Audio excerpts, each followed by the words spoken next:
As the vampire civil war rages on, poor Robbie Reyes continues to be caught in the middle. Will his friends need to take him down? Well, let's hop into the pages of Avengers issue number 16 and find out for ourselves, shall we? Alrighty then, so if you've been keeping up with this story, an evil, more darker, bestial version of the Ghost Rider had taken over and supplanted Robbie's kinder, gentler personality. Where's that part of him right now? Well, trapped in his own personal hell, and because he's a guy from LA, hell to him is a never-ending traffic jam on the highway. I suppose if he was Canadian, his personal hell would be the beer store closed on May 2, eh? Now, back with the rest of the team, Thor and Captain Marvel are having a difference of opinions on how exactly to deal with the brainwashed Ghost Rider. Thor thinks that they should beat the crap out of him because, well, it works for him every time he gets taken over by battle madness, and Captain Marvel thinks that they can still reach him if they just talk it out. In a way, they'll kind of both get what they want this issue. Now, all of this is going on. Blade is still trying to deal with the Shadow Colonel and his little, well, not so little dog, too. This mission is already one giant bust for the bad guys, and they're ready to cut and run as soon as they possibly can. They may have lost this individual battle, but pound for pound, they're winning the war against Dracula and his forces. And hey, speaking of Dracula, how's he doing right now? Well, he's still in prison, the guest of the Russian government. The Winter Guard bring him to their leader, the Red Widow, who really gets to show just how heartless a foe she truly is. You see, Drac tries to negotiate with the Red Widow, saying that he'll dump all his generation's worth of secrets, and in return, he doesn't even want his kingdom back or his power structure. He just wants to retire somewhere quiet where he won't have the weight of all vampire kind on his back. Unfortunately for Drac, the Red Widow doesn't make deals, and she certainly hates people who try to negotiate because she has all of Dracula's consorts already taken hostage. And why, yes, before you have to ask, Dracula's personal harem is indeed made up of both women and men vampires, because when you're Romanian royalty, you get bored really easy, and they didn't call him Vlad the Impaler for nothing. He was impaling everything out here. Oh! Red Widow starts killing the harem one by one until Dracula agrees to spill his guts, again proving that the Widow is no one to be trifled with. Now back over at the fight with Ghost Rider, things start to take a very dire turn. Ghost Rider turns the penance stare on Carol, forcing her to relive all the sins of not just herself, but the Kree people. Which now in a nice bit of continuity is officially half. Yeah, it was revealed in that last Captain Marvel series that Carol Danvers' mom was actually Kree. In an unexpected twist, the penance stare only stops Captain Marvel up for a second, Carol saying that she's been reliving her worst sins over and over again from Civil War II onward, and that she can really only feel bad about herself so much more. Ooh, that is painful because it's so true. In the end, though, it's not Captain Marvel that actually rescues Robbie from the clutches of the spirit of vengeance. It's Blade who does the trick by sinking his teeth into his fiery neck. The idea being that the vampires poisoned him with some sort of magical world, and what better way to get the poison out than literally sucking it out? Honestly, Blade, I think that's a bit of a flimsy justification, and I think you just wanted to bite Robbie to see if you can get away with it. Either way, though, it works. Robbie is happy to be free, but he also feels like a giant liability to the rest of his team right now. He even says he might be the worst, weakest Avenger who ever lived. Hey now, you're not Silverclaw or Stingray or Deathcry. You're at least better than them, Robbie. It's also revealed that Robbie probably didn't get out of this situation on his own, and that he was given a little helping hand by the current King of Hell. That would be Johnny Blaze, the OG Ghost Rider. Johnny tries to be encouraging to Robbie, saying, "Don't let me see you in hell again," but they both know that's not true and that they're probably going to be riding together very soon. Now, whatever became of the Shadow Colonel? Well, with all of his other enemies destroyed, the last roadblock to his complete and utter takeover of the vampire race is Dracula himself. They could easily blow up the prison he's in and have it over with like they've been doing up until now, but they opt to be a little bit more creative, sending in rats with vampire blood bombs to convert all the hardcore Russian prisoners. Because I mean, really, if there's anything scarier than a vampire, it's a Russian con vampire, am I right? And so that was Avengers issue number 16, everybody, and overall it was pretty good, if a little thin. It's mostly all about trying to get Robbie back under control, but it's not that much about Robbie himself. I liked the idea of his own personal hell and coming face to face with Johnny Blaze again.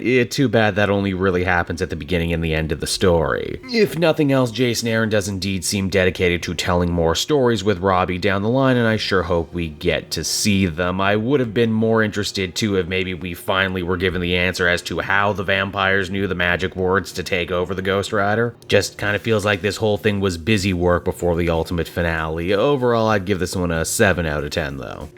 Hey there everyone, it's your old pal Cape Joel again, and I want to thank you so much for watching to the end of the video. I hope you enjoyed it, and if you did, why not check out some of these other videos I have available from the channel. Then you can follow me on Twitter and Facebook at Cape Joel, so you're always up to speed on what I'm doing next. And hey, if you really like what I do, you might want to pick up a Cape Joel shirt. Yes, that's right, I have my own merch store over at TeePublic. Check out for great designs like my little Cape Man, stuff from the comic multiverse, fun stickers, in-jokes, we got it all over at the TeePublic store. You can check it out right now, and I will be sure to see you all again next time. Bye-bye.